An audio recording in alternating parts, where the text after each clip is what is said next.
Alright, hey guys, I know I just uploaded part 3 of my updates, but that was actually from last night. And today's work is something a little different. So, I added a few things and I subtracted a few things to make the system a little more elaborate. I can explain real quick. If I create a sphere and a cube as usual, let's create a sphere and 2 cubes. So let's put this cube at 1 on the Y, 0 and 0. Let's put this other cube at -1, just so that they're spaced. That's at 2. Let's go to 1. And 0 here. And the sphere will just come over here. So, the first thing is I scratched the hierarchy-based selection system.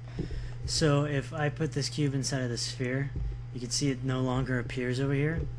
And I did that for the purpose of when you drag in a mesh from Maya or anything that you use, it usually comes with a bunch of other meshes. And then all those meshes are a child of something. So if I use a hierarchy system, you'd get 50 nodes instead of the graph, which is just way too much. And when you only want to work with a specific few. I didn't think of this at first because I was just messing with spheres and boxes, but it dawned on me today. So I changed the hierarchy-based system into a more selection-based. So if I selected the sphere and then shift or control select the boxes, then they'll appear over here instead of the bro graph. So that is the first change I made, a selection-based system. So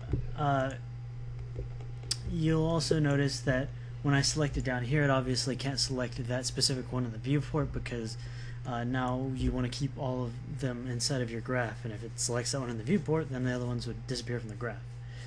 So anyways, I will show you part 2 of what I did.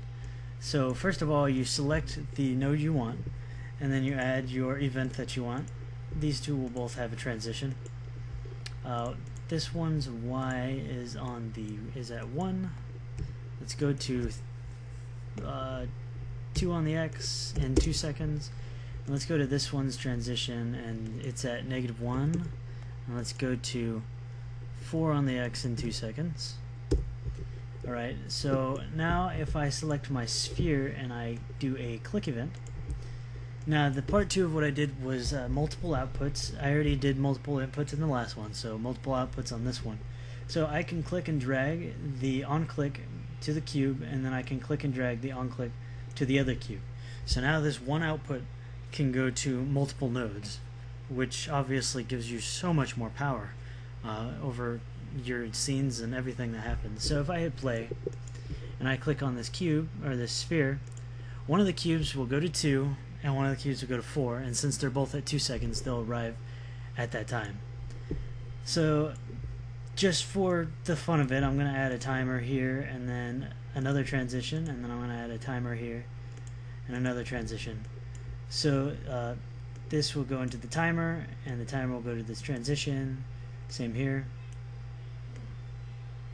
Just because I want to show off some stuff and it's fun.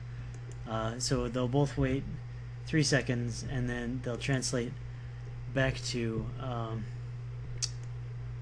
let's see which node that one is. Alright, this one will translate back to -1 and 0, and this one, let's make that over 2 seconds, and this one will transition back to 1 and 0 over 2 seconds.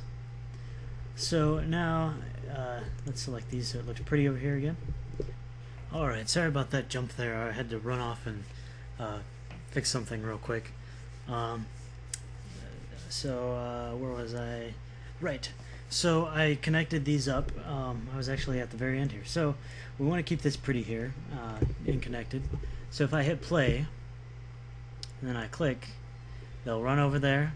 They'll wait 3 seconds, and then they'll jump back in 2 seconds.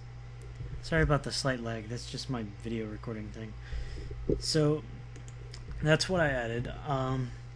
Also, when you try to duplicate stuff, it will try and duplicate the nodes it's connected to, because you're duplicating the scripts and everything. So I added a clean duplicate button so that you can just hit that clean duplicate, and it will create. Oh, I duplicated the sphere because I had this selected last. So you can see it creates a clean sphere without all those nodes. So if you need to duplicate a wall or something, I don't know what you'd be using events on a wall for, but if you need to duplicate it, that's a clean duplicate.